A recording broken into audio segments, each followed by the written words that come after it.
Buenas noches a todos. En nombre de Fuenmayor University, le damos la más cordial bienvenida a nuestro último encuentro de este ciclo. Y por supuesto, como todos los miércoles, tenemos un invitado súper especial.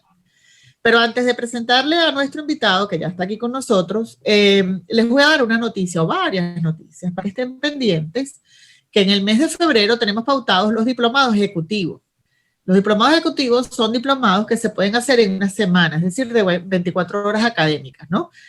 Y estos diplomados van a estar especializados en áreas como mercadeo deportivo, periodismo deportivo, deportes y juegos electrónicos, que además va a estar súper increíble, y táctica de fútbol. Entonces yo les voy a pedir, antes de presentar a nuestro invitado, insisto, que estén pendientes de nuestras redes, sobre todo el Instagram, @Fuenmayor University, que es donde vamos a poner toda esta información. Y bueno, ahora sí, le damos la más cordial bienvenida y por supuesto agradecidos todos por estar aquí con nosotros y compartir con nuestros estudiantes, a Eduardo Brizuela, que nos acompaña desde Arizona y quien en la actualidad trabaja con la Federación Venezolana de Béisbol como asistente del gerente general y con los Cerveceros de Milwaukee, donde se desempeña como director de operaciones de ligas menores, cargo que ha sostenido en los últimos 5 años. Eduardo empieza su carrera en el béisbol profesional al unirse a la organización de los Cerveceros de Milwaukee como pasante, y era lo que te comentaba, Eduardo, que me gustaría que conversaras con nuestros estudiantes cómo es ese camino del pasante a luego quedar trabajando en la organización. Entonces, bueno, les decía que entró como pasante en el departamento de Scouting avanzado en el año 2009. Al año siguiente fue promovido a coordinador de operaciones en América Latina y luego director de operaciones de Scouting en América Latina también. Fue nombrado asistente del director de ligas menores en el año 2016 y en el 2019 pasó a ser director de operaciones de ligas menores. Con los Cerveceros de Milwaukee, Eduardo trabaja en conjunto con David Stearns y con Tom Flanagan en la supervisión del sistema de desarrollo de los jugadores de la organización, la gestión de los rosters, creación e implementación de iniciativas de desarrollo, movimiento de jugadores entre grandes ligas y ligas menores, negociaciones de contratos de jugadores latinos a través de la organización y la ejecución de los planes de trabajo de todos los jugadores. También supervisa las operaciones de béisbol con sede en Phoenix y República Dominicana. En el año 2019, Brizuela se une a la Federación Venezolana de Béisbol como asistente del gerente general. Trabaja junto a Luis Blasini y Rafael Llanes en la conformación del staff y los jugadores que representarán al país, además de aportar a la logística requerida para llevar a cabo la preparación del equipo, coordinar las labores de escouteo, así se dice, escouteo, avanzado para los torneos profesionales e implementación de procesos objetivos que ayuden al mejor desempeño de las selecciones nacionales. Bueno, ya él me va a decir si se dice así, tú me vas a corregir. Eduardo, muchísimas gracias por estar con nosotros y para cerrar este ciclo de charlas maravillosas. Hemos traído todas estas semanas a jóvenes como tú que se han empeñado, que lo han logrado, que han trabajado y que han podido llegar hasta donde quieren llegar, y eso para nosotros es un motivo de orgullo. Como siempre, a nuestros estudiantes les recuerdo que por el chat o levantando su mano para conversar con nuestro invitado y para hacer sus comentarios y preguntas. Entonces, bueno, le doy la bienvenida también al profe Bernabé Pérez, que está por ahí, está doble, lo veo doble. Berna, bienvenido. Ahora sí. Bienvenido, de verdad, Eduardo, un placer, gracias Carlota. Es todo un placer tenerlo con nosotros aquí en Fuenmayor University. Muy agradecido de Eduardo cuando aceptó nuestra invitación y estar con nosotros aquí en nuestra universidad, en nuestra...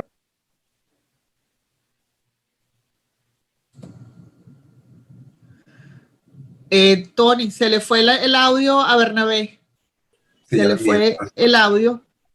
Creo que el micrófono... a ver, ahora sí. De verdad, agradecido a Eduardo por estar con nosotros y yo quisiera no ser yo quien llenara tanto esta conversa, sino que fuera el mismo Eduardo quien comience a contar y a vivir con nuestros estudiantes todos y cada uno de esos momentos que lo llevaron de ser un pasante a convertirse hoy en quizás el venezolano y el latinoamericano y el hispanoparlante de más alto nivel y más cerca de estar en los altos niveles de un equipo de béisbol de Grandes Ligas. Buenas noches, Eduardo, y gracias por aceptar nuestra invitación. No, muchísimas gracias, Bernabé. Muchísimas gracias por la invitación. A la señora Carlota, a Tony, un placer estar aquí con todos ustedes y compartir un poquito más de lo que ha sido mi carrera y de cómo he podido mantenerme en este negocio que es tan competitivo como el béisbol, ¿no? Una de las cosas que me vino a la mente cuando me hicieron la invitación es qué podía hacer yo, cómo puedo aportar para el futuro de cada uno de ustedes. Yo creo que esta iniciativa de tener una maestría en una universidad como fue Mayor University es algo que nunca estuvo disponible cuando yo comencé a estudiar o cuando yo estaba estudiando, y en verdad me parece que mi trabajo, como decía Bernabé, como el venezolano, latinoamericano, con más rango en el béisbol profesional, en el béisbol de Grandes Ligas, es seguir sembrando semillas, seguir dándole a las personas que vienen atrás de mí y abrir caminos que eventualmente tengan las mismas oportunidades que yo he tenido o mejores oportunidades, ya que uno ha pasado por un sinnúmero de procesos y uno ha aprendido de esto, y poder discutir eso con ustedes para mí es un gran honor. Así que muchísimas gracias. En verdad, para mí estoy bien contento de estar aquí con ustedes, y bueno, cualquier pregunta, por favor, tráiganla hacia acá, que voy a hacer lo mejor para respondérsela y al mismo tiempo guiarlos por el camino correcto. Una de las cosas que me mencionaban anteriormente, soy venezolano, me crié en Venezuela, tuve la oportunidad de mudarme a Estados Unidos gracias a mis padres cuando tenía 15 años, terminé el bachillerato en Estados Unidos y eventualmente fui a la universidad. Tuve la oportunidad de jugar béisbol al nivel universitario en dos universidades, en Barry University en Miami y terminé en Weber International University, que queda en el norte de la Florida. Y de ahí se me abrieron los pasos, ¿verdad? Hablamos de la pasantía, que yo creo que la pasantía es el paso número uno que se ha utilizado durante los últimos años o las últimas décadas para poder entrar a cualquier deporte profesional. ¿Por qué? Porque de la parte de nosotros como equipo, nosotros utilizamos esa oportunidad no solo para conocer la persona, sino también para que nos ayuden en diferentes trabajos que en realidad no tenemos el presupuesto o no tenemos, como dicen aquí en Estados Unidos, el manpower para poder hacerlo. Y en verdad, una de las recomendaciones que yo hago es poder tomar una pasantía. No solo es una experiencia que te cambia la vida, sino también tienes que saber dónde vas a hacer la pasantía y en qué área la vas a hacer, que es muy importante. En verdad, antes de yo entrar a los Cerveceros de Milwaukee, yo estudié muy bien la organización y tuve una idea que Milwaukee no tenía ningún tipo de presencia en Latinoamérica. En ese momento era la última organización, la única organización que no tenía complejo en Dominicana ni programa de desarrollo, y mi mente desde que yo entré a la organización siempre fue con ese objetivo. ¿Entiendes? Yo sabía que yo era bilingüe, entendía ambas culturas y que eventualmente iba a tener la oportunidad o iba a poder demostrarle a la organización que iba a poder abrir ese camino, y así comenzó mi carrera con los Cerveceros de Milwaukee.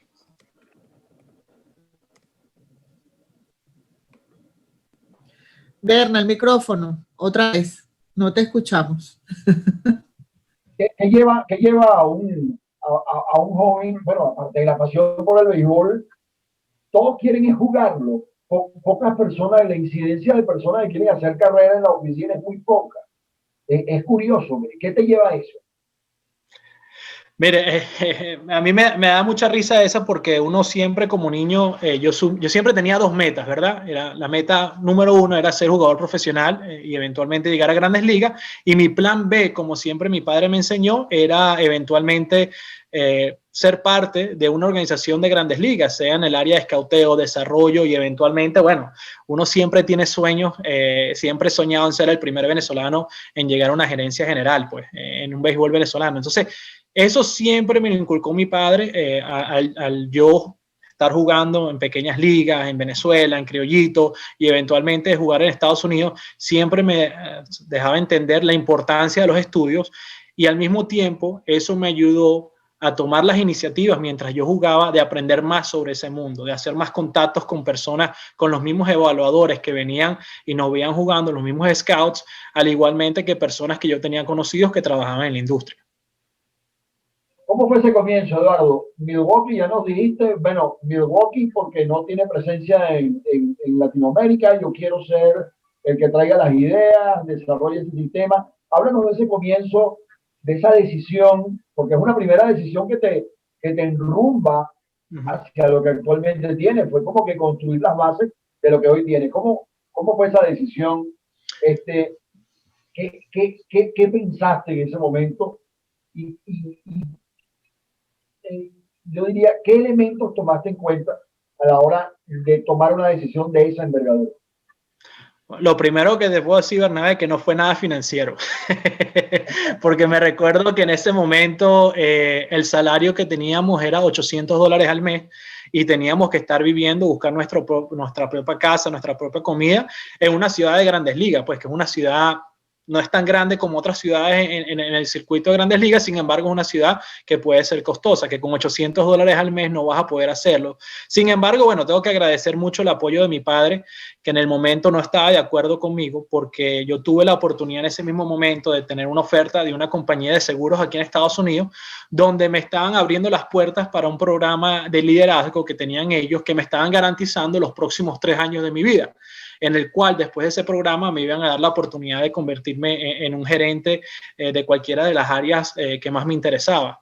En ese momento yo en verdad tuve muchas conversaciones con personas allegadas a mí, donde me explicaron el proceso del internship, me explicaron la importancia de poder meterte dentro del negocio, poner, como dicen los americanos, your foot in the door, ¿entiendes? El pie de adentro y poder entender más y conocer y poco a poco enseñarle a las personas de qué yo era capaz de hacer en ese momento. Y en verdad eso fue lo que me convenció y al mismo tiempo me recuerdo una conversación que tuve con un amigo mío que me dijo, mira, al final del día, mañana tú podrás ser presidente de esa compañía de seguro, pero nunca te vas a arrepentir de no haber agarrado la oportunidad que podías hacer en ese internship, en esa pasantía.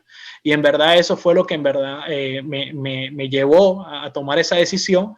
Sin embargo, yo lo veía de una manera que, ok, esto va a ser un año nada más. Yo nada más tengo garantizado un año. Yo tengo que buscar la manera de no solo entender y aprender lo más posible, sino disfrutarlo. Porque una de las cosas que tenía esa pasantía es que estabas en una ciudad de Grandes Ligas, un estadio de Grandes Ligas, y al mismo tiempo yo estaba dentro del clubhouse, donde automáticamente estaba involucrado con los peloteros, le estaba dando información a ellos, y para mí eso fue lo más importante, tomar cada oportunidad que tenía en ese momento de aprender.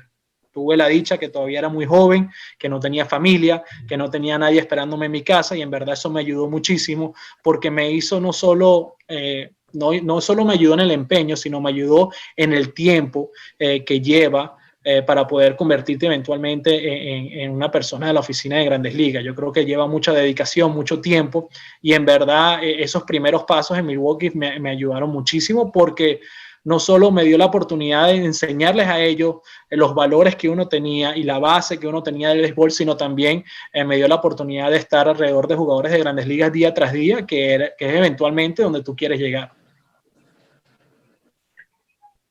Eduardo, indiscutiblemente que es preguntarte quizás, como te decía en la presentación, tú eres en este momento el venezolano de mayor proyección en una organización de Grandes Ligas, junto a muchos otros venezolanos que ocupan puestos, ¿no? En oficinas, pero quizás el cargo de más responsabilidad y mayor relevancia lo tienes tú. Tú manejas todo lo que es el sistema de ligas menores de una organización que en los últimos años se ha convertido en uno de los equipos grandes, contendientes. Siempre está ahí. Milwaukee siempre está allí. Hizo grandes fichajes en el pasado, de grandes negociaciones. Ese equipo tiene grandes peloteros en su roster y es uno de los equipos que siempre es favorito. ¿Cómo es eso? Estar allí en ese mundo. Háblanos de las decisiones más cotidianas que hay que tomar, que has tenido que tomar a lo largo de ese camino para llegar a donde estás. ¿Cómo fue ese transitar? Sí, yo creo que, Bernabé, a mí me gusta ponerlo de dos partes diferentes, ¿verdad? Tenemos la parte personal, donde vamos a hablar de los valores y la base, que es lo que te va a ser tu carta de representación, ¿verdad? Y dentro de la parte personal, en los valores, yo siempre me he enfatizado mucho en lo que es el respeto, la credibilidad y la honestidad, que eventualmente, cuando uno comienza a estudiar por qué Milwaukee se había ido de Latinoamérica, a eso es lo que me ayuda a entender y me ayuda a venderme de una manera diferente, donde yo le estaba asegurando a la organización que los recursos que iban a estar invirtiendo en Latinoamérica iban a ser utilizados de la mejor manera posible, ¿verdad? Después vamos a lo que es la base, ¿verdad? Que viene con la ética de trabajo, entender lo que ha pasado anteriormente, porque todo lo que pasa antes de nosotros, a veces uno tiene la tendencia de pensar que ha sido negativo y no es así. Uno puede aprender muchísimo de todos esos procesos que han estado anteriormente y puedes entender también qué funciona y qué no funciona. Después vamos por la parte de liderazgo, que es una de las cosas que a mí me gusta bastante enfatizar, y más importante dentro del liderazgo es saber trabajar en equipo. Cuando tú hablas del éxito que hemos tenido aquí con nosotros como organización, no es un éxito que nada más tiene Eduardo Brizuela o David Stearns, que es nuestro presidente y gerente general. Es un éxito que se ha hecho en grupo, que se ha hecho en equipo, y entender cómo poder trabajar con diferentes departamentos, con diferentes personas, y más importante, con esas personas que no piensan igual que tú, cómo poder debatir y respetar al mismo momento ese tipo de debate es lo que nos lleva a nosotros a sacarnos el mejor día tras día. Y eso eventualmente te lleva a la parte, a la parte que yo llamo la parte profesional, donde es educación continua, entender las situaciones, todas las situaciones van a ser diferentes. Después entiendes las diferentes herramientas que tú tienes para tomar decisiones. Puedes hacer algo que nosotros estamos utilizando hoy en día, que son resultados claves y objetivos, ¿verdad? Que así manejamos nuestra toma de decisión. Después tienes la parte de analítica, que eventualmente tú creas todos estos procesos con el fin de crear consistencia. Mientras más consistencia nosotros tenemos como organización, yo creo que mejor podemos hacer y los resultados van a estar ahí día tras día. Nosotros, en verdad, una de las cosas que hemos hecho durante los últimos años es que, por más que sea, nosotros somos evaluados en el resultado. Sin embargo, mi trabajo no es el resultado. Mi trabajo se va a ver en la consistencia del proceso. Entonces, ¿cómo nosotros podemos ser lo más consistente posible para darle tanto al staff de Grandes Ligas como a los jugadores la información que necesita y todos los recursos necesarios para que ellos puedan ir y jugar el mejor béisbol del mundo? Y en verdad, nosotros nos hemos sido bastante disciplinados, porque esa es la clave. La disciplina es la clave en todo esto. Tú tienes que tener disciplina al momento de tomar decisiones, porque van a haber veces que el dueño te va a pedir que hagas otra cosa diferente, van a haber veces que tú te vas a llevar por tu corazón o por el momento, y esos son los momentos donde tienes que echar un paso para atrás y entender dónde estás en ese momento y entender los procesos que has colocado o que has puesto en pie durante los años y ser lo más disciplinado posible. Eduardo, Milwaukee, mira, un equipo que le cambiaron la cara. Ustedes le cambiaron la cara a Milwaukee. Esta generación de gerentes de Milwaukee ha sido agresiva. ¿Cuál ha sido el cambio a nivel de gerencia? No solamente en Milwaukee, sino en otros equipos de Grandes Ligas. ¿Cuál crees tú? Tú dijiste una palabra clave. Tú hablaste de herramientas. ¿Qué herramientas? Esta es otra pregunta dentro de lo que hablábamos. ¿Qué herramientas piensas tú debe manejar un gerente deportivo a nivel del béisbol y sobre todo el béisbol de Grandes Ligas, que es la máxima expresión del béisbol en el mundo? Mira, de nuevo, yo creo que una de las cosas que yo he aprendido, y en verdad quiero también aclarar algo, que uno puede aprender de diferentes gerencias. Yo creo que la gerencia que teníamos anteriormente tuvo la oportunidad de llevar a Milwaukee primera vez al playoff después de 26 años.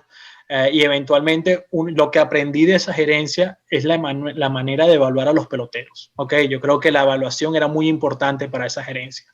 Al llegar David Stearns y una gerencia un poco más joven, yo creo que lo importante y la clave de él fue asegurarse que él puede identificar con el dueño. ¿Qué pasa? La mayoría de los dueños de equipos de Grandes Ligas son personas que han tenido éxito afuera del béisbol. Usualmente son personas que tienen éxitos con compañías, sean multinacionales o sean compañías, sabes, en la bolsa, lo que sea. Entonces tú tienes que aprender y poder conversar con ellos y hablar el mismo idioma. Y eso es una de las cosas donde nosotros hemos podido crear un poquito más de consistencia, como te decía anteriormente, y hemos mejorado mucho en la toma de decisiones por esa parte. ¿Por qué? Ahí venimos a lo que es el uso de la analítica. Ahí venimos a usar herramientas que se han utilizado por años en otras industrias, que eventualmente las estamos trayendo al béisbol y estamos ajustándolas constantemente para poder tener un mejor sistema y una mejor toma de decisiones. Ya todos sabemos que todos esos dueños que han tenido éxitos afuera del béisbol están acostumbrados a ver análisis económicos, análisis de ventas, y nosotros tenemos que hacer lo mismo. En este momento la toma de decisiones se hace en conjunto, en grupo. Hacemos muchas actividades en ejercicios de grupo. Usamos la analítica de la mejor manera posible, creando modelos, trayendo personas que son expertos, que nos puedan crear modelos según las necesidades que tenemos y según lo que nosotros queremos conseguir al final del día, que se va a ganar más juegos. Mientras más nosotros nos damos la posibilidad de poder ganar juegos, ¿verdad?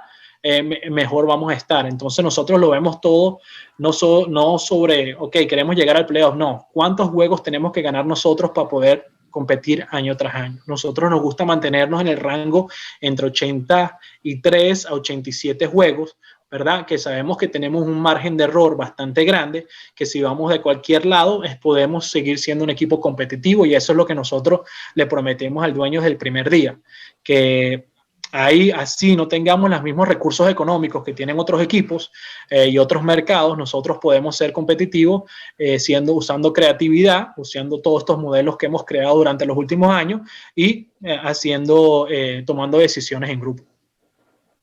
Mira, ya tenemos la primera pregunta de uno de nuestros estudiantes. Se trata de Manuel Rodríguez, que te pregunta: ¿cuáles son las posibilidades actuales de un gestor o gerente deportivo venezolano de incursionar en la oficina de un equipo de grandes ligas en Latinoamérica o en los Estados Unidos?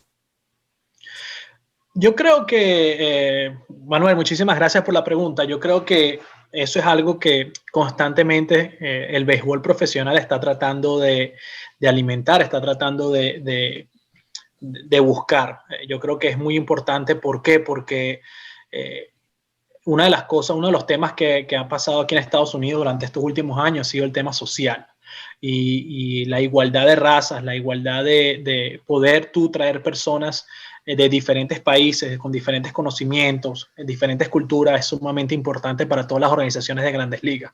Por lo tanto, yo creo que las probabilidades cada vez son mejores.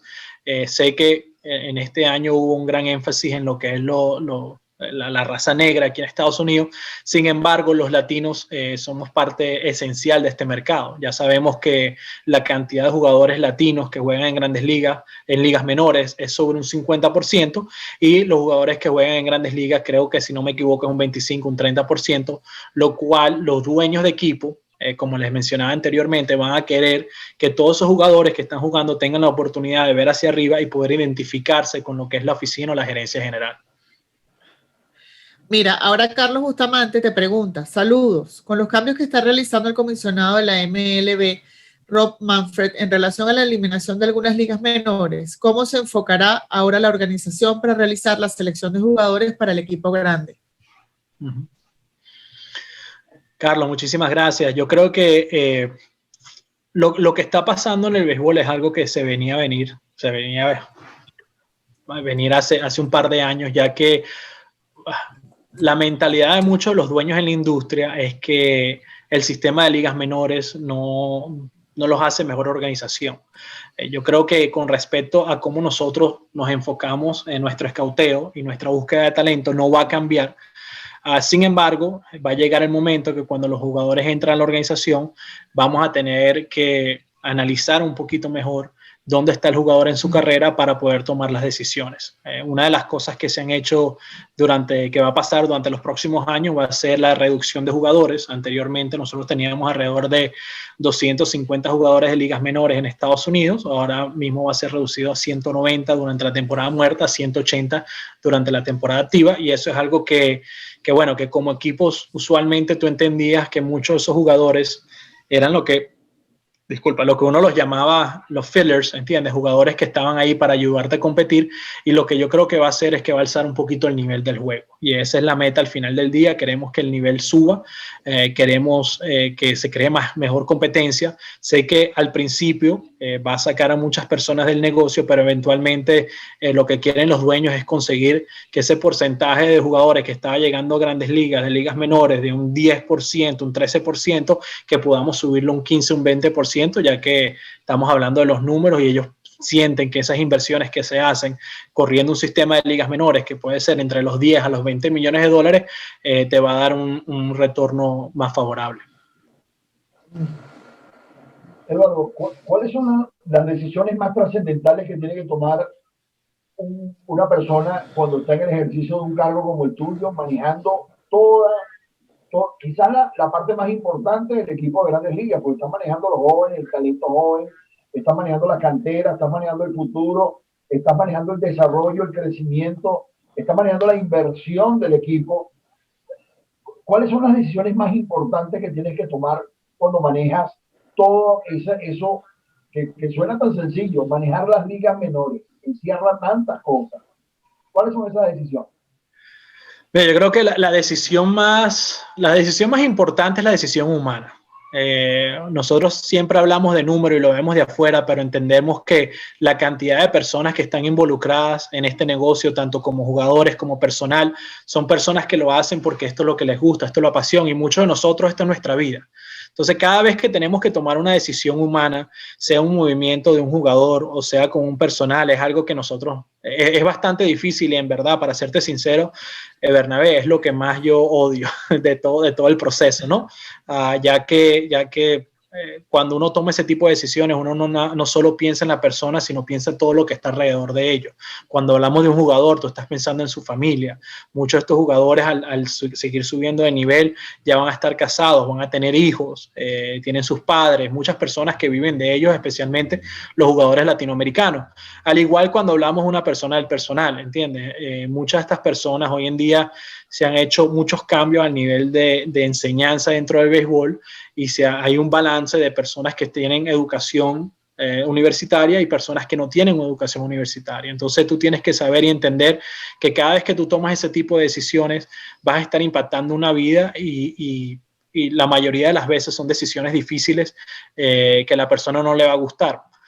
¿Qué son algunas de las cosas que nosotros hemos incorporado durante los últimos años para tratar de hacer este proceso lo más fácil posible o lo menos tedioso posible? Es asegurarme de que le demos retroalimentación a nuestros empleados y a nuestros jugadores. Yo creo que a través del proceso, tomarse el tiempo de sentarse, de tener conversaciones con cada uno de ellos, entender cuáles son las metas de ellos, darle esa retroalimentación de dónde están dentro de la organización, sea de una manera profesional o de una manera personal, yo creo que es muy importante, porque eso en verdad te ayuda al momento de tomar decisiones. Y esas conversaciones, usualmente, cuando tú constantemente estás hablando con la persona y le estás dejando saber dónde se encuentra dentro de la organización, cuando tienes esas conversaciones se tienden a hacer un poco más fácil.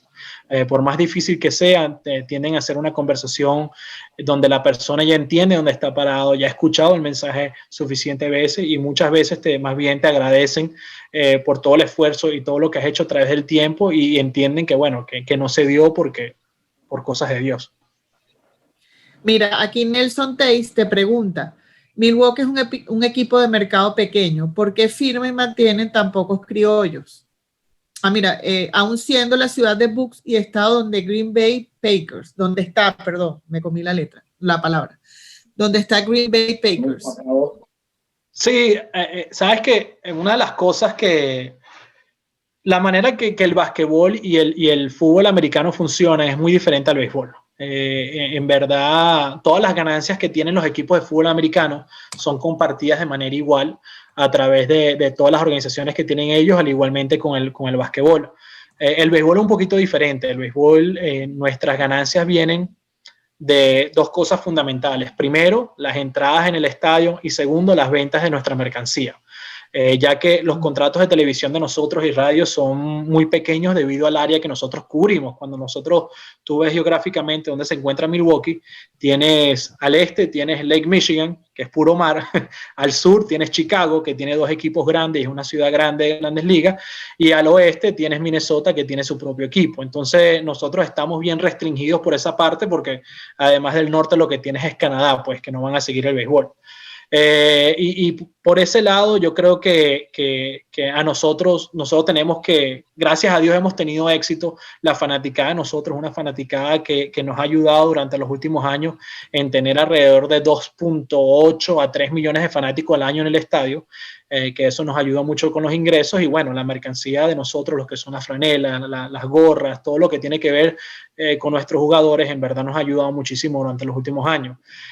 Con respecto a los jugadores criollos, nosotros una de las cosas que hicimos cuando llegamos aquí es que teníamos una ventana donde podíamos aprovechar ese momento y darle oportunidades a muchachos que no iban a ser tan costosos. Ahí podemos hablar de un Junior Guerra, ahí podemos hablar de un Jesús Aguilar, un Hernán Pérez, el mismo Orlando Arcia, Manny Piña, jugadores que estaban en un momento en su carrera donde no habían recibido la oportunidad de jugar. Nosotros veníamos dándole seguimiento tanto en pelota invernal como en Grandes Ligas, y le pudimos dar la oportunidad a ellos. ¿Qué pasa? que una vez que ese jugador comienza a ganar dinero, ¿verdad? Ya se convierte un poquito más difícil para nosotros, según las proyecciones que tenemos, poder mantener esos jugadores dentro de nuestro sistema. Por lo tanto, tenemos que ser creativos y ahí es cuando vienen todos los cambios y eventualmente lo que queremos es seguir alimentándonos con los jugadores de nuestra finca, al igualmente que jugadores que puedan llegar de la misma manera que llegaron esos muchachos. Una de las cosas, Eduardo, que impacta el béisbol es este COVID que al mundo entero ha impactado y a todo el mundo del deporte, a la industria del deporte en general a nivel mundial. ¿Cómo sientes tú que ha impactado al béisbol de Grandes Ligas, concretamente una temporada corta, atípica, con una cantidad de regulaciones? ¿Cómo crees tú que fue ese ejercicio de tu gerencia en una época tan dura como esta del COVID? Yo creo que la respuesta más simple para eso es que te puedo garantizar, Bernabé, que dentro de un año vamos a estar parados en un mejor sitio como organización y como industria. Yo creo que dentro de un año si podemos tener esta conversación de nuevo, yo te voy a dar una respuesta un poquito más optimista. ¿Por qué? Porque lo que ha sucedido durante el 2020 nos ha dado la oportunidad de proyectar y prepararnos de una manera diferente, ¿verdad? Yo creo que como nadie tenía previsto tener una pandemia, nadie tenía previsto nada más jugar 60 juegos en un año y no tener fanáticos en el estadio, por lo que les había mencionado anteriormente, para nosotros eso es terrible, eso es lo peor que puede pasar y yo sé que cuando se hablaba con la Asociación de Peloteros de la cantidad de juegos que nosotros podíamos jugar, en verdad 60 juegos era lo máximo que podíamos hacer para poder mantener la nómina de nosotros y bueno, tener pérdidas mínimas, ¿verdad? Con respecto a cómo nosotros estamos haciendo eso en el futuro, lo que estamos haciendo es que nuestras proyecciones, nuestro presupuesto lo estamos haciendo todo un 20%. Nosotros estamos proyectando que para el 2021 poder, si Dios quiere, tener una vacuna en el cual nosotros podamos tener por lo menos el 20% de capacidad en nuestro estadio. Hemos hecho cortes operacionales a través de los diferentes departamentos dentro del béisbol, dentro de las operaciones de béisbol, en el cual hemos cortado de un 20 a un 30% en operaciones y asegurarnos de que, bueno, de que podamos seguir sobreviviendo. Una de las cosas que le doy crédito a nuestro dueño, al igualmente que nuestro presidente, es la habilidad de poder retener la mayor cantidad de empleados. Si uno se pone a ver todo lo que pasó con las diferentes organizaciones de Grandes Ligas, nosotros hemos sido tratados de una manera extraordinaria. En verdad, nuestros empleados, nosotros entendemos la importancia de lo que son los empleados para nuestra organización, especialmente una organización tan pequeña con pocos recursos, que nosotros hemos invertido durante los últimos 6 años. Hemos crecido en la parte gerencial de una manera tan rápida y tan grande porque hemos invertido mucho dinero a lo que es el ser humano, las personas que nos trabajan día a día. Y en verdad, eso fue el mensaje que se le llevó al dueño y el dueño puso su palabra, puso la boca en la cartera y en verdad pudo ayudar a todos los empleados de la organización, y los cortes que hicimos nosotros con respecto a los empleados fueron cortes mínimos, en verdad. Mira, Atilio Ramírez te pregunta, relacionado con la Federación Venezolana de Béisbol, ¿cómo se manejan las operaciones para el próximo Clásico Mundial? Y hace otra pregunta que es, ¿cuál es la diferencia de trabajar en un equipo de MLB y una organización nacional? Me imagino que mucho, pero... Pero bueno, dilo tú que eres el que sabe. Sí, no, muchísimas gracias, Atilio. Yo creo que primero que nada, cuando se me vino la posibilidad de poder trabajar con la Federación Venezolana de Béisbol, para mí, como venezolano, que uno siempre trata de no solo representar a su familia, sino representar a su país a través de las diferentes posiciones que he tenido en el béisbol. Cuando me llamaron la señora Araceli y Luis Blasinis con la oportunidad de poder representar al país, para mí era un sí de inmediato. Sin embargo, tuve que echar un paso atrás también y entender con cuáles eran los recursos que íbamos a poder trabajar, entender cuál es el proyecto, ya que uno, cuando tú ves las diferencias entre una federación mundial y lo que es Major League Baseball, no solo los recursos que tienes disponibles para poder trabajar, sino también la organización. Una de las cosas que yo he podido hacer o he podido desarrollar a través de mi carrera es la parte de organización, responsabilidad y la ética de trabajo, y yo creo que al tener conversaciones tanto con el señor Luis Blasini como la señora Araceli, me di cuenta de que ellos estaban en la misma página y ellos tenían las mejores intenciones para poder que este proyecto trabajara. Y en verdad, con respecto a esa parte, he estado contento porque nos hemos manejado de una manera profesional, desde algo tan pequeño a la comida cuando uno llega a un hotel, la transportación, hasta, bueno, el pago de los jugadores. Que una de las cosas que me sorprendió a mí a través de la selección fue que cuando tuvimos el torneo del Premier 12, a los jugadores, a nosotros nos pagaron antes de ir al torneo, que eso es algo que usualmente uno no ve, y en verdad eso es una de las cosas, uno de los temores que uno tiene al trabajar con una federación. Con respecto a la preparación para el próximo Clásico Mundial, bueno, todavía estamos en espera de tener algún tipo de confirmación con respecto a cuándo se va a jugar o si se va a jugar el Clásico Mundial. Nosotros habíamos tomado al principio de la pandemia la oportunidad de entrevistar a un sinnúmero de personas que nosotros creíamos que tenían la posibilidad de ser manager de la selección. Hicimos ese proceso, se terminó, se recolectó toda la información y bueno, ahora estamos a espera de ver cuál va a ser el próximo paso de Major League Baseball, de la Asociación de Peloteros, para tomar esos pasos. De todas maneras, bien parecido a lo que nosotros hemos hecho, me han dado la oportunidad de lo que hemos hecho dentro de los cerveceros de Milwaukee, es traer diferentes procesos donde uno pueda no solo implementar una mejor toma de decisión, sino ser más consistente, y eso es algo que nosotros hemos tomado en los últimos meses dentro de la federación para asegurarnos que tengamos una base de datos suficientemente amplia, y no solo eso, sino también entender y conocer quiénes son todos esos jugadores venezolanos, técnicos venezolanos que están alrededor del mundo que pueden aportar eventualmente a la selección. Listo. José Río Bueno levantó la mano. José, adelante. Buenas noches, gracias, Carlota. Eduardo, ¿cómo estás? ¿Cómo está la familia? Saludos, José, muchísimas gracias, un placer. Eduardo, un poquito más duro, que no te oímos bien. José. Ok, Eduardo, hablaste, y quiero hacer una distinción de que tú hablas de valores, organización, planificación para el éxito. Para nosotros, como estudiantes de gerencia, ¿cuál sería esa triada que tú consideras importante y que no la tiene la gerencia del béisbol en nuestro país? Muchas gracias. O sea, si entendí bien la pregunta es cuáles son esos aspectos que yo creo que puedan funcionar al béisbol profesional en nuestro país, ¿no? Con respecto a la parte de planificación y eso. Bueno, primero que nada es el respeto, ¿verdad? Yo creo que el respeto... Valores, planificación y... Planificación, ¿y cuál fue lo último? Valores, planificación y... Valores, planificación y organización de la gerencia. Ok. Perfecto. Mira, yo creo que lo esencial es los valores, ¿verdad? Una de las cosas que yo he descubrido durante el tiempo de mi carrera es entender lo difícil que es este juego, ¿verdad? Entender lo difícil, la presión que tienen cada los atletas cuando van a montar un show, pues cuando van a jugar.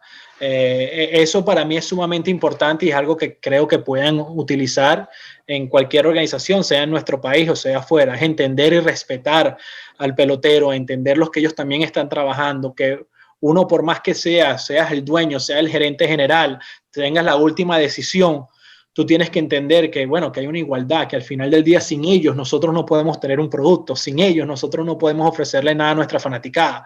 Y para mí yo creo que eso es sumamente importante. Con respecto a la planificación, eso es esencial, ¿entiendes? Tener una base de datos, tener unos procesos donde puedas tomar decisiones consistentemente, constantemente.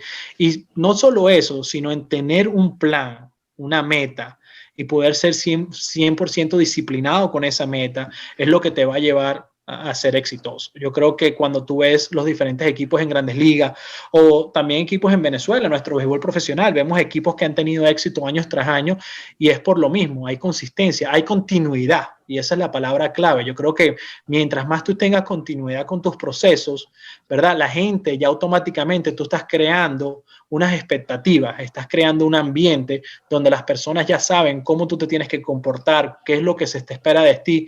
Y yo creo que eso va hacia ambas partes, tanto la parte de los jugadores como la parte gerencial.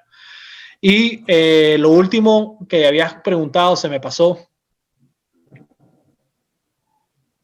El micrófono, ya va, yo creo que yo te lo puedo reiniciar. Listo. Sí, ahora sí. Ajá. Gerencia, ¿qué estilo de gerencia? Porque si bien sabemos hay muchas formas de gerenciar, ¿cuál es el estilo que tú consideras que se debe aplicar?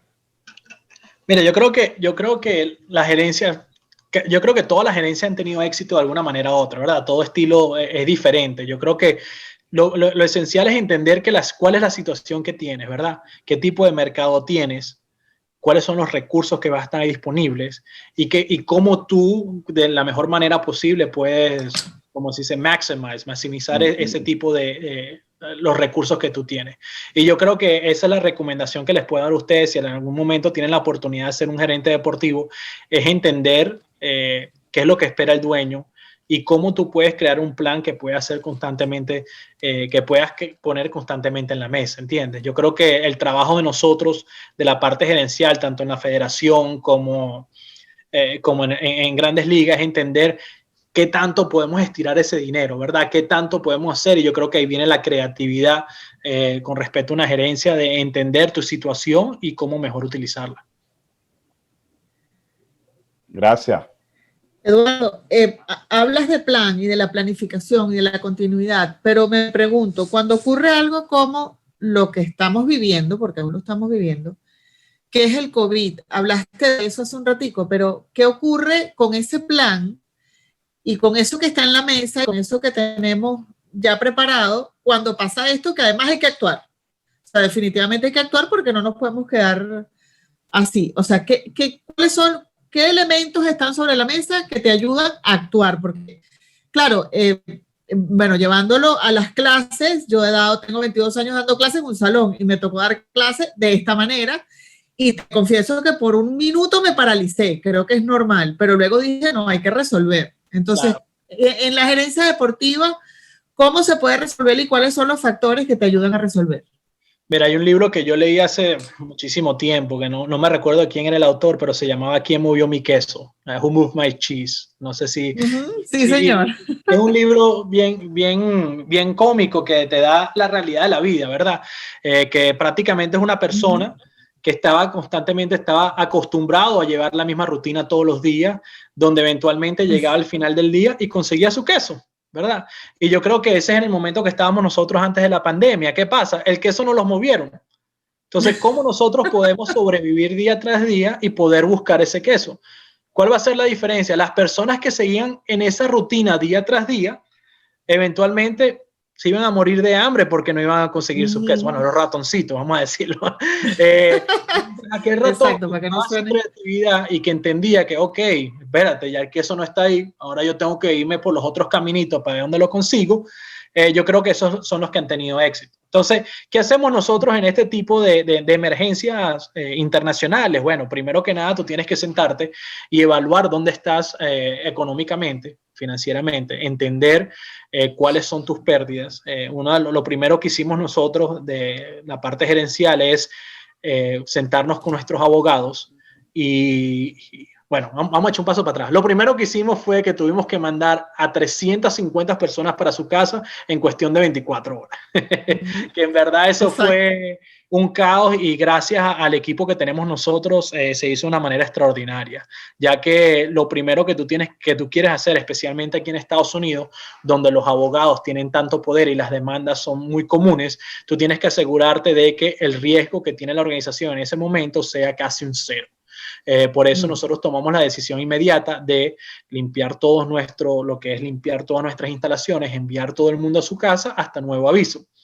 Una vez que se hizo eso y se terminó ese proceso, nos sentamos con nuestros abogados y nuestro trabajo fue prácticamente revisar todos los contratos que teníamos pendientes, revisar todos los contratos que teníamos que iban a tener a través del transcurso del año, sean contratos que traían dinero, otros contratos que nosotros teníamos que pagar, y ver cómo se podía ajustar ese tipo de acuerdos según lo que estaba pasando a nivel mundial. Claro, diferentes compañías tienen diferentes contratos, diferentes cláusulas, en el cual, bueno, ese es el trabajo de los abogados por los primeros, yo creo que el primer mes y medio de esta pandemia, donde nos ayudaron a o salirnos de contrato o eventualmente reducir algún pago o algún costo que íbamos a tener como organización. Después de eso, una de las cosas que hicimos nosotros es pedirle a todos nuestros departamentos, bueno, el presidente nos pidió a todos los directores de buscar la manera de crear los menos gastos posibles, ¿verdad? En este caso fue la creación de cortar todos los gastos que teníamos pendientes y asegurarnos de que todo estuviera frisado hasta nuevo aviso. Entonces, esos fueron los primeros puntos que nosotros tomamos y eventualmente después eso llega a la parte de desarrollo donde yo me siento aquí, yo veo que no tenemos coaches, que no tenemos jugadores, entonces, pero tenemos que seguir con el proceso de desarrollando jugadores. Y ahí voy a lo mismo, ahí voy para el estado de los profesores. Cuando los profesores tienen que ajustarse y ver nuevas maneras de poder de llevarle la información a sus estudiantes, nosotros tenemos que hacer lo mismo con nuestros peloteros. Ahí fue donde creamos, nosotros nos tomamos los primeros 2 meses prácticamente aprovechamos la oportunidad de cosas que teníamos pendientes y crear un sistema de educación continua para nuestro personal. Durante esos 2 meses nosotros le pedimos al personal a través de Zoom que se tomaran el tiempo de aprender diferentes cosas que nosotros queríamos o diferentes técnicas o información que nosotros queríamos llegarles a ellos. Se hizo igualito que lo haces en una aula escolar donde tienes presentaciones, tienes exámenes y eventualmente una vez se terminó ese proceso, entonces nosotros decidimos tomar esa parte y llevársela a los jugadores. Ahí nosotros tratamos de hacerlo lo más normal posible, en el cual pudimos lo que llamamos nosotros la fase 2, donde construimos los diferentes equipos de ligas menores con su personal y el personal se encargaba de crear un ambiente lo más similar posible, lo más competitivo posible a lo que nosotros hacemos día tras día durante una temporada, donde no solo le estabas ayudando al desarrollo del jugador mental, físicamente, sino también lo estabas ayudando a desarrollarse sus debilidades, áreas donde nosotros queríamos que trabajar para no perder tiempo. Eso fue lo que hicimos durante 4 meses y bueno, y eventualmente eso nos lleva a finalizar la temporada y ahí entonces ya tomamos nuestros pasos que habíamos hecho anteriormente, que hacemos todos los años con respecto a la temporada muerta y cómo se trabaja con los muchachos. Pero sin duda alguna esto nos cambió a todos nosotros la manera de pensar, nos cambió la manera, la creatividad, yo creo que fue lo esencial en todo este proceso, porque tienes que asegurarte de que, bueno, lo que tú estás acostumbrado a hacer por 15 años, ahora lo tienes que hacer de una manera diferente, pero sin embargo, los resultados al final del día tienen que ser los mismos. Sí, antes de darle la palabra a Paola, que levantó la mano, esa era mi pregunta. La siguiente pregunta, ¿qué aprendizaje te dejó este proceso? Sí, yo creo que, Carlota, al final del día es entender primero la tecnología que tenemos disponible nosotros, entender que al tú ir a trabajar todos los días es algo que yo creo que el 90% del mundo ha entendido que se puede hacer desde su casa, ¿verdad? Y al final del día nos ha dado ideas de cómo ahorrar un poquito de dinero con lo que son las operaciones, ¿verdad? Hay muchas compañías aquí en Estados Unidos que hoy en día están hablando de cerrar sus edificios, de cerrar sus oficinas y crear, y yo creo que eventualmente se van a crear más complejos de conferencias donde tú puedes alquilar y bueno, una vez al mes la gente de Microsoft se reúnen ahí para tener un poquito unas horas sociales, pero eventualmente eso es lo que aprendimos, pues entender que la creatividad es sumamente importante y que bueno, que podemos hacer nuestro trabajo desde casa a través de toda la tecnología que tenemos disponible. Así es. Paola, adelante. Paola Agüey, que levantó su mano. Agüey, perdón, que levantó su mano. Sí. Hola, Paola. Buenas noches. No, bueno, mi pregunta va, Eduardo, con respecto a lo que estamos hablando aquí del último punto. Ciertamente el tema de la pandemia pues cerró muchos empleos, como tú mismo lo dijiste, se cortaron muchas posibilidades económicas dentro de la empresa, hubo que razonar costos, etcétera. ¿Tú consideras que un profesional en el área como el que estamos todos, que es el área deportiva, si se prepara más, si obtiene esos conocimientos, diría, relacionados a la psicología del deporte, a esa creatividad que mencionas, ¿tú sientes que cuando se abran nuevos proyectos con X instituciones, esos profesionales que van a estar más capacitados tienen una ventaja ante los que no lo hicieron? Parece una pregunta bastante obvia que tengo la solución. Quisiera tu punto de vista, quisiera que me dieras tu punto de vista más humano y más, no sé, sí, más centrado a ti con respecto a esto, a estas nuevas innovaciones. Correcto, muchísimas gracias, Paola. Yo creo que hay dos cositas que podemos entender y yo soy una persona bastante joven, sin embargo, creo que he vivido dos momentos, viviendo aquí en Estados Unidos, he participado en dos recesiones económicas, vamos a decir, ¿verdad? Tuvimos la recesión del 2008, donde muchas personas perdieron su trabajo, era difícil en ese momento poder conseguir trabajo o fue un momento donde muchas organizaciones decidieron cortar a aquellas personas que tenían más de 20 años con ellos. Y bueno, y hoy en día estamos viviendo lo que es el COVID. Yo creo que la mejor manera de hacerlo es lo que ustedes están haciendo en este momento, tomar estas oportunidades donde el mundo prácticamente se está parando y seguir seguir alimentándote, seguir aprendiendo, porque yo creo que eso es sumamente importante. Yo creo que al final del día, mientras más preparados estamos nosotros, mejores oportunidades se te van a abrir. Mi padre siempre me ha dicho y me sigue diciendo que tienes que hacer todo lo posible para que ellos no te digan que no. Tienes que cubrir todos los ángulos y eso es lo que estamos haciendo en este momento. Estamos tomándonos la oportunidad de aprender sobre la gerencia deportiva, estamos tomando la oportunidad, en caso de nosotros dentro de la organización, de aprender más análisis analíticos, de entender por qué, de tener discusiones, debates y hacer más lo que se llama research, para asegurarnos de que estemos mejorando como profesionales día tras día. Si uno se pone a ver, yo salí de la universidad en el 2008 y tuve la oportunidad increíble porque en ese momento, hablando de la pasantía, en ese momento fue cuando había la recesión y bueno, me tocó perfectamente a mí porque ellos usualmente se abren más pasantías en ese momento, porque lo primero que hacen las organizaciones es que cortan los trabajos a tiempo completo. Y bueno, las pasantías son lo esencial para eso, así que cualquier persona que esté buscando una pasantía en los próximos años, yo creo que esas oportunidades se abren un poquito más. Y al igual yo creo que se va a pasar aquí. Yo creo que hubo muchas personas en el momento, cuando yo me gradué, a mí me dieron la oportunidad de hacer una maestría y yo me recuerdo que tuve un problema con un profesor en la universidad donde prácticamente me dijo, tienes que hacer la maestría ya. Y habían dos cosas.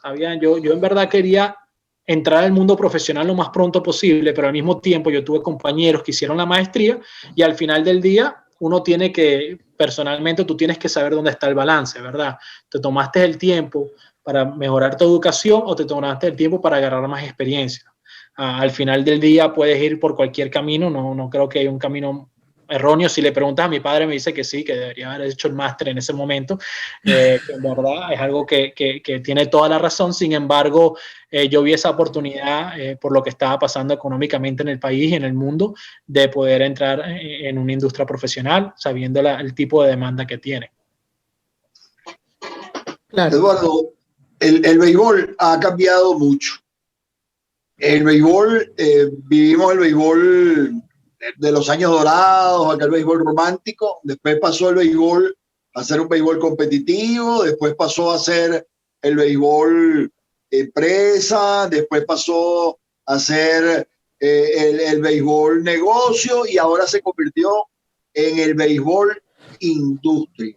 ¿Dónde crees tú que es más difícil gerenciar, dirigir y dónde crees tú hacia dónde crees tú que se dirige esta gran industria? Porque el béisbol se ha convertido en una gran industria y tener al frente a Rob Manfred es estar seguro de que va a seguir desarrollándose como industria a pesar de que se hagan grandes sacrificios como deporte. Correcto. No, yo creo que eso es algo que tenemos que tener pendiente. Yo le digo a muchas de las personas profesionales, yo tengo muchos colegas que se tomaron su tiempo y se han desarrollado como muy buenos evaluadores y eventualmente en este momento tienen todas las características y toda el historial para eventualmente ser gerente general. Sin embargo, estamos en esa ola, ¿verdad? Ahorita estamos en la ola, en la parte, como tú decías, la parte de industria, donde se ve todo con números, la parte analítica. Y de la mejor manera que te la puedo explicar es que, bueno, hemos ido de una era donde nos gustaba jugar ajedrez a una era donde nos gusta jugar póker, ¿verdad? ¿Cuál es la diferencia? Bueno, en ajedrez nosotros hablamos de estrategia. Y todo el mundo, si tú hablas de personas, cuando yo entré al béisbol, te hablaban de cuáles eran las estrategias que querían colocar para asegurarse que fueran consistentes, ¿verdad? Ahora, cuando tú estás en esta parte y viene esta nueva generación que habla del grupo, hablas de la parte de negocio, ya tú pones la parte de póker que son probabilidades. Entonces, ¿qué pasa? El dueño, y en este caso el comisionado de béisbol, ellos quieren darse las mejores probabilidades de crecimiento para la industria. Y usualmente, en verdad, eso va a afectar un número de personas porque las probabilidades las tienes siempre cuando tú pagas menos y recibes más, ¿verdad? Así las probabilidades van a ser menores. Entonces, esa es la presión que tenemos nosotros en la parte gerencial, donde tú quieres tener un equipo competitivo, tú quieres poner el mejor equipo en el terreno, pero lamentablemente no tienes los recursos. Eventualmente tú usas la competitividad de lo que son los dueños y bueno, por ahí tú puedes conseguir un poco más de dinero para poder nosotros tener ese producto competitivo día tras día en el terreno. Yo creo que este negocio tiene mucho por qué crecer, ¿ok? Yo creo que al final del día el béisbol en los últimos años ha echado pasos un poco atrás con respecto a los otros deportes profesionales en Estados Unidos. El básquetbol pasó por un poquito de eso, pero yo creo que gracias a la creatividad de su comisionado en el momento y los dueños, ellos han podido llegar a un momento donde han podido acapar a la nueva generación y yo creo que eso es en el proceso donde estamos ahorita mismo en el béisbol profesional. Yo creo que estamos en un proceso de confusión porque no entendemos en qué dirección va a ir. Hablaste un poquito de la parte de romanticismo, de la parte estratégica, ¿entiendes? Yo creo que ahora mismo no tenemos una identidad en verdad como industria y eso es algo que tenemos que buscar porque al final del día como una industria de entretenimiento, tú quieres tener la mayor cantidad de fanáticos posible y nos hemos dado cuenta que el béisbol está perdiendo la mayor cantidad de fanáticos jóvenes dentro de Estados Unidos. Y yo creo que esa es parte de la estrategia que se va a estar implementando en los próximos años y ojalá que se vea un crecimiento más lo que son las redes sociales y eso viene también con algunos cambios de las reglas del juego, donde entendemos que el fanático averaje le gusta un juego que esté entre las 2 horas y 50 minutos y las 3 horas y 5 y eventualmente el comisionado está buscando la manera de cómo reducir ese tiempo.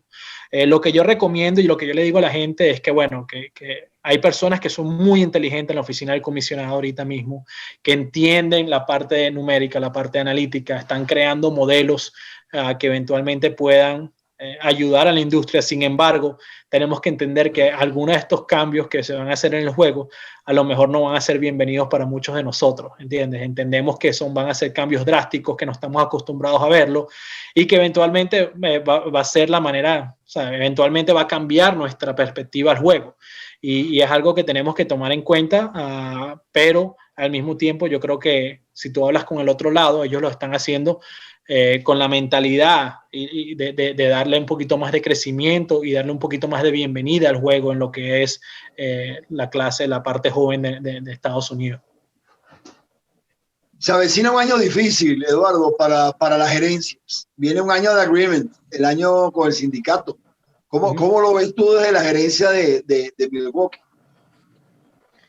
Poquito, bueno, yo creo que públicamente lo que va a pasar durante los próximos meses no va a ser nada bueno. Yo creo que eso es una de las cosas que tenemos en contra con lo que es el desarrollo del juego. Eventualmente o lastimosamente muchas de las negociaciones que se han llevado a cabo durante los últimos años se han hecho a través de los medios de comunicación y es algo que personalmente no comparto. ¿entiendes? Creo que ese tipo de negociaciones para el bien del juego tiene que hacerse a puertas cerradas. Sin embargo, se han utilizado estrategias por ambos lados de los medios de comunicación, de jugar con los fanáticos, que espero que, bueno, que eso no nos perjudique en el largo plazo. Sin embargo, yo estoy convencido y entiendo que ambas partes quieren lo mejor para el juego. Sé que la Asociación de Peloteros han tomado decisiones durante las últimas negociaciones que a lo mejor no les ha convenido y decisiones que ellos a lo mejor pasaron desapercibidos. Les pasó por la mente o creían que no iban a tener el valor de impacto que han causado en la cartera de ellos, eventualmente, que son los jugadores, ¿verdad? Y yo creo que eso es algo que ellos se van a agarrar bastante fuerte a eso y van a tratar de conseguir la mayor cantidad de dinero disponible. Yo creo que de la mejor manera que les puedo decir es que son millonarios tratando de pelearse por millonarios, tratando de pelearse por millones, y eventualmente yo creo que eso es algo que los fanáticos no quieren escuchar. Nosotros lo que queremos es que se llegue a un acuerdo y eventualmente poder jugar béisbol. Mira, aquí tienes dos preguntas. La primera es que si te ha tocado, ay, se me fue para arriba, aquí está. Si te ha tocado fonguear rolling y flies en los entrenamientos, porque no todo es oficina, dice Carlos Pereira. Así mismo, no, así es, mira, Carlos, es una de las cosas como, ¿sabes?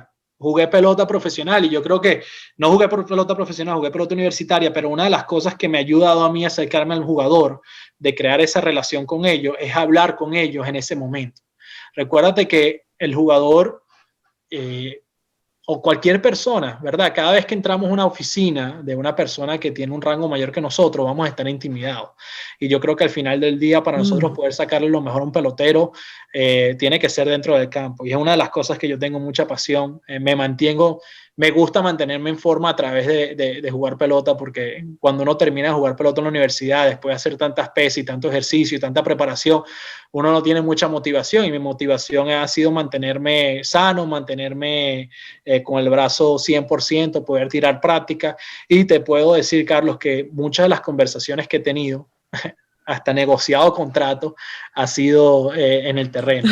Y te puedo decir un par de anécdotas con jugadores latinos. Uno de ellos fue Orlando Arcia, donde cuando estaba en clase A fuerte, las mejores conversaciones que tuvimos nosotros fueron agarrando rolling. Él agarraba, yo agarraba, estábamos los dos juntos y eventualmente ahí se me abrió muchísimo y pudimos tomar pasos muy importantes que eventualmente lo ayudó a llegar a Grandes Ligas y se ha sido consolidado como un jugador de todos los días para nosotros. Y lo otro fue con las negociaciones que tuvimos ahorita en Sprint Training con Freddy Peralta. Freddy y yo tenemos muy buena relación, conocido a su familia, me he tomado la oportunidad de estar con ellos desde que los cambiamos de Seattle.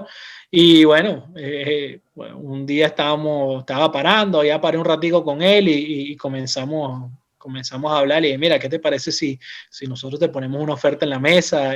Nada más tanteándolo un poquito. Usualmente me gusta ir a través del pelotero, ya que tenemos esa relación antes de ir a la gente, y cuando él me dio el visto bueno, eventualmente fuimos a la gente y fueron unas negociaciones récord. En verdad, esas negociaciones usualmente se toman alrededor de 2 o 3 meses, ya que hay mucha parte legal, mucha parte de la agencia de ellos, un intercambio de números, y gracias a Dios por la relación que tengo con Freddy, igualmente con su agente, que es un venezolano, Yasser Méndez, pudimos hacer esas negociaciones en cuestión de 1 hora y media.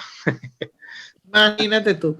Mira, Atilio Ramírez pregunta, ¿cómo se están manejando los equipos en este momento con todo el tema de la sabermetría? En tu caso, las ligas menores y los nuevos talentos. Sí, mira, lo que es la sabermetría es algo que es una realidad, pues, es parte del juego.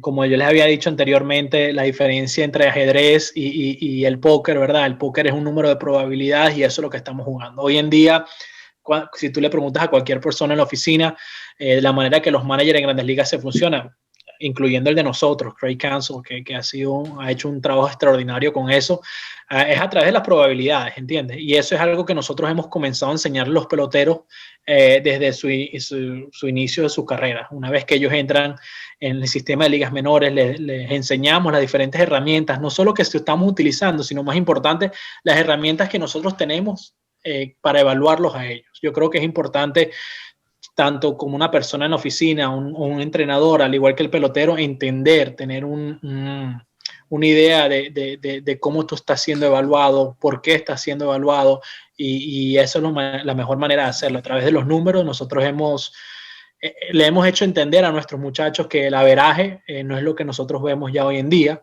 y por qué no es el averaje, y cuál es el tipo de juego que nosotros estamos buscando y que se valora más en Grandes Ligas, y yo creo que eso nos ha ayudado muchísimo.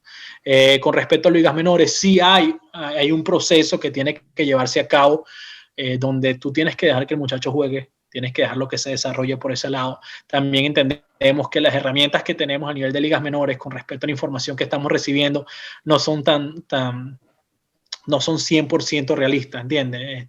Hay muchos ajustes que se tienen que hacer con respecto a la data que recibimos nosotros. Mucha de ella es data corrompida, pero tenemos un equipo que está constantemente limpiándolo y constantemente buscando información. Una de las cosas que nosotros hacemos como organización es que tratamos de la mejor manera posible de darle la información a los muchachos después de que tengamos un historial con ellos. Y eso fue que la parte de analítica nosotros lo tenemos desde el primer día que llegó David Stern. Sin embargo, en muchos de estos procesos analíticos nosotros no los hemos enseñado a nuestro personal hasta hace 2 o 3 años, porque queríamos asegurarnos que tuviéramos suficiente información y que la información que se le esté dando al staff sea comprobada por nuestro equipo profesional y nuestro equipo especializado en esa área.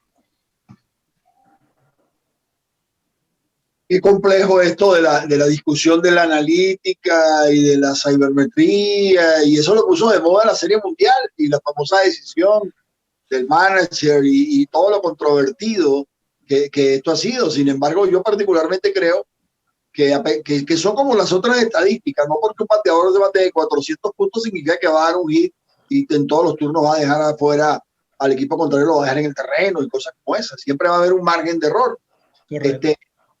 Pero yo quisiera, como gerente, oír tu opinión de la aplicabilidad exacta de estas estadísticas al manejo del grupo y del equipo. Fíjate, todos los equipos lo están utilizando. A mí me parece que es un aporte interesantísimo el que hacen, pero no es exacto. No, Bernabé, mira, primero que nada, la estadística es algo que se está manejando desde Brandt Ritchie, ¿entiendes? Brandt Ritchie fue el creador de las ligas menores con San Luis, con Los Ángeles, fue gerente general, ¿sabes? Una persona que si tú lees los libros de él, entiendes que él tenía una persona, un statistician, ¿entiendes? Tenía una persona de matemática que estaba ahí día tras día con él y le estaba dando toda esta información, ¿no? La diferencia es, y si hemos llegado a un punto ahora que la mayoría de las organizaciones están implementando las mismas herramientas y se están evaluando los peloteros de la misma manera, lo que hace todo este proceso un poquito más complejo, ¿verdad?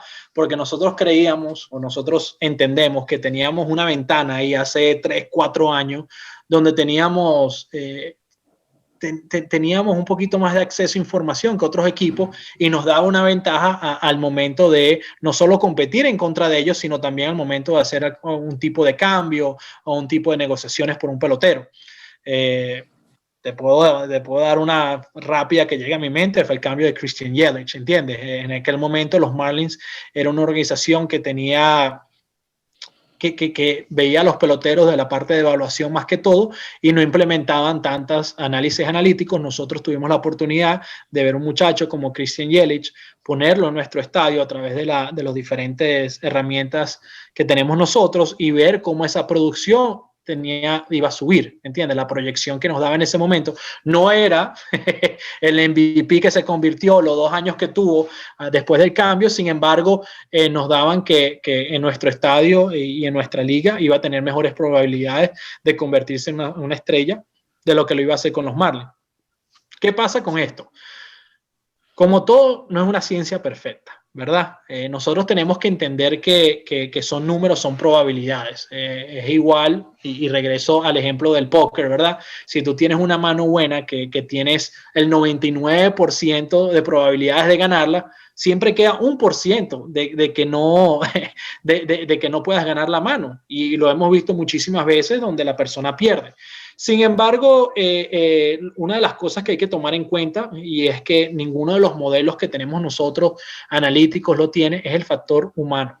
Y eso es algo que ahí es donde la relación que uno tiene con el jugador, la información que uno tiene, cómo se prepara, qué está haciendo día tras día, qué ha cambiado en su preparación, en su rutina, es donde viene a ser sumamente importante en el momento de tomar una decisión. Y eso es lo que tenemos que saber. Te lo puedo decir que Orlando Arcia defensivamente no proyecta hacer el shortstop de todos los días de Milwaukee. Sin embargo, nuestro manager Craig Counsell ha tenido la oportunidad de ver a Orlando Arcia desde el primer día, desde que estaba en ligas menores, entiende los instintos que tiene este muchacho y, más importante, entiende la manera que este muchacho juega en la chiquita, que eso es algo que ningún modelo ni ningún sistema analítico nos puede decir.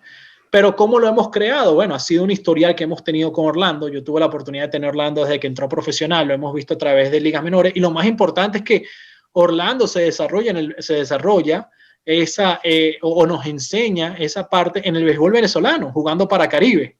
Y ahí es donde Orlando comienza a agarrar esa confianza que eventualmente nosotros entendemos que vamos a jugar un juego 163 contra los Cubs en Chicago, donde todas las recomendaciones analíticas dicen que en ese día la mejor persona para jugar shortstop se llama Hernán Pérez.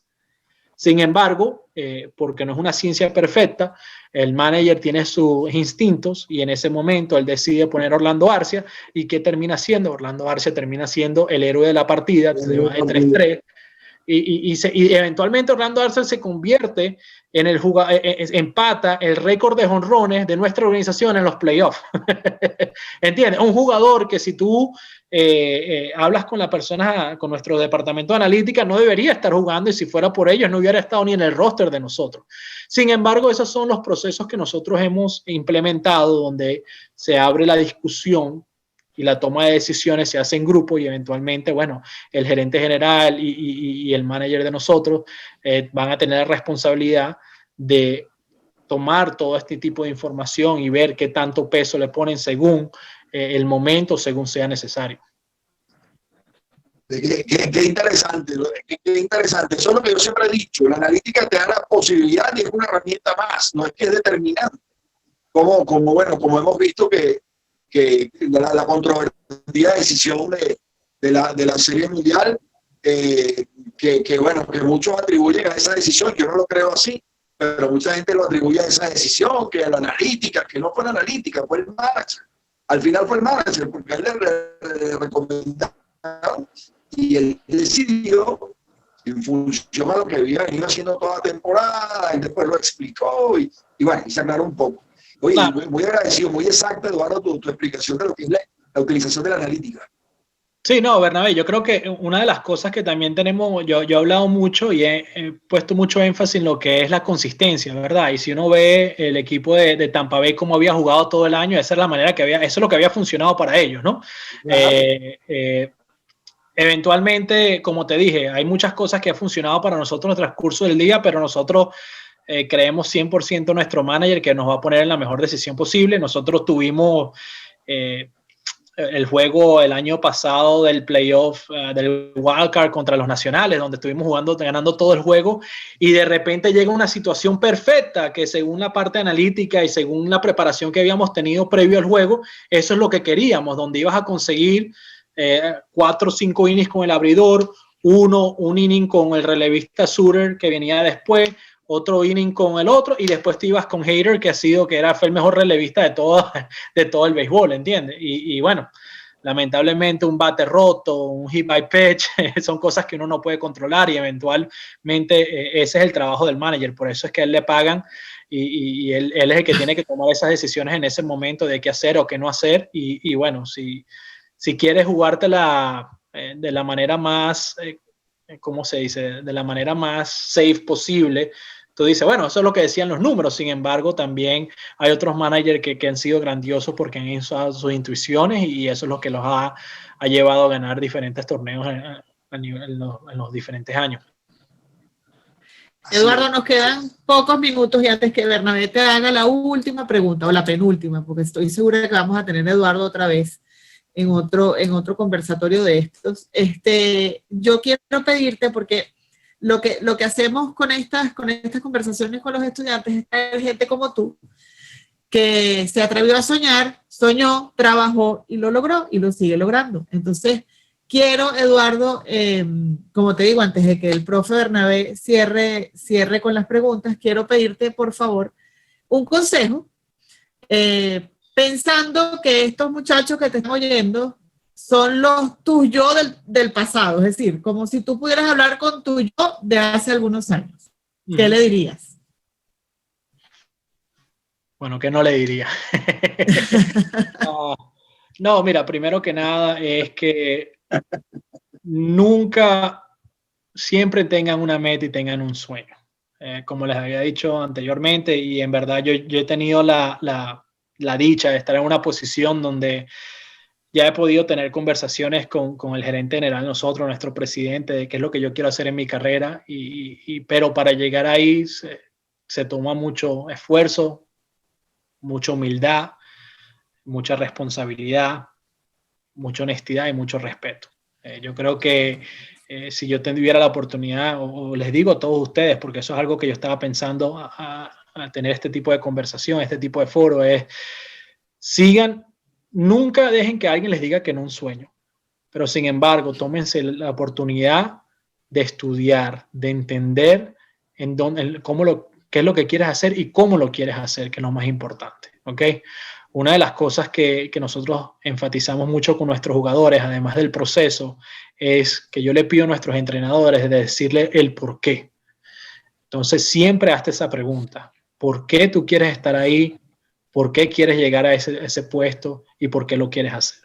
Lo otro que me gusta decirle a muchísimas personas, porque no solo con la demanda que tiene esta industria, sino la cantidad de personas que tienen la oportunidad de trabajar en el béisbol profesional, es que nunca vean hacia los lados y nunca vean hacia el frente.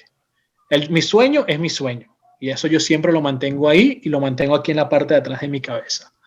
Pero mi responsabilidad es mi trabajo hoy en día. Si yo tengo esta posición, mi trabajo hoy es ser el mejor director de ligas menores de las 30 organizaciones.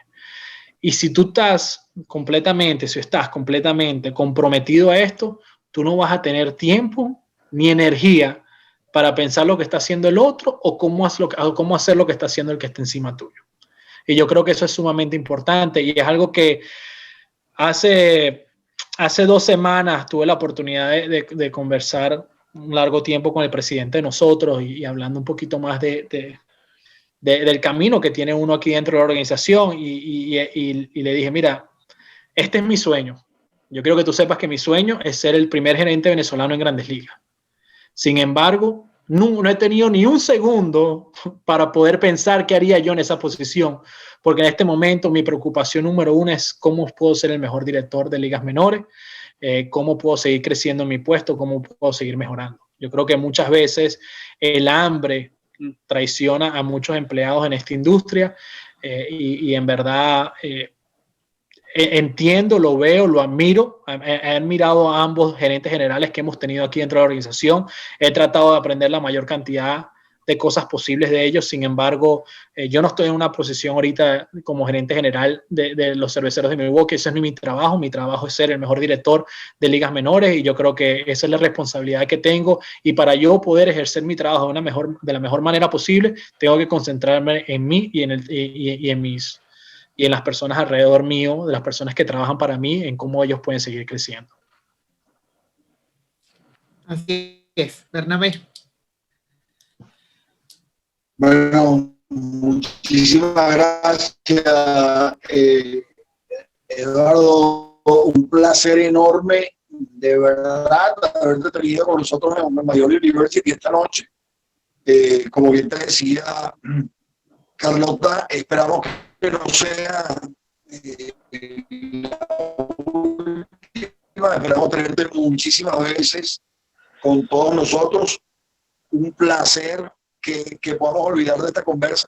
Qué interesante, y por encima de todo, de verdad, gracias por habernos dedicado un tiempo y esa disposición siempre de estar con nosotros en nuestra naciente universidad. No, muchísimas gracias, Bernabé, muchísimas gracias. En verdad ha sido un placer. Espero que que todas las personas que han participado en este foro hayan aprendido por lo menos una cosa de esta conversación. Yo creo que mi trabajo como venezolano, como latinoamericano, es seguir abriéndole puertas a cada uno de ustedes. Yo lo veo de la misma manera que hemos visto jugadores, los venezolanos, los David Concepción, los dominicanos, los boricuas, le han abierto las puertas a todos esos jugadores latinoamericanos y hemos crecido de una manera increíble en lo que es el béisbol de Grandes Ligas. Yo creo que tenemos la misma oportunidad de hacerlo en el lado gerencial. Estoy bien orgulloso y contento de que todos ustedes hayan tomado la iniciativa de hacer este tipo de cursos, este tipo de maestría. Yo creo que es algo que no solo los va a ayudar, sino también los va a fortalecer y los va a llevar en el camino correcto. Así que muchísimas gracias por la oportunidad. Aquí estoy a su disposición.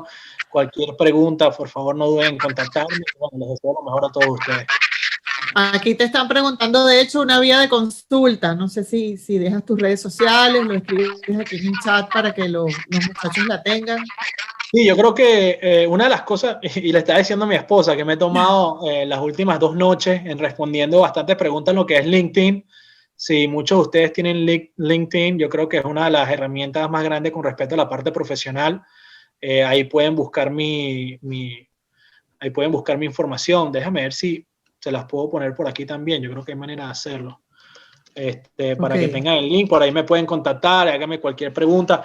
Les voy a decir que no soy muy activo en LinkedIn, pero sí me he tomado las últimas semanas, y cuando tengo tiempo, o sea en un avión, en un hotel, trato de responder la mayor cantidad de preguntas y ayudar a las personas que quieran tratar de entrar en esta industria, pues yo creo que eso es bien importante. Es algo que no tuve yo y me gustaría que todos lo tuvieran. Ahí creo que les mandé el link, no sé si funciona.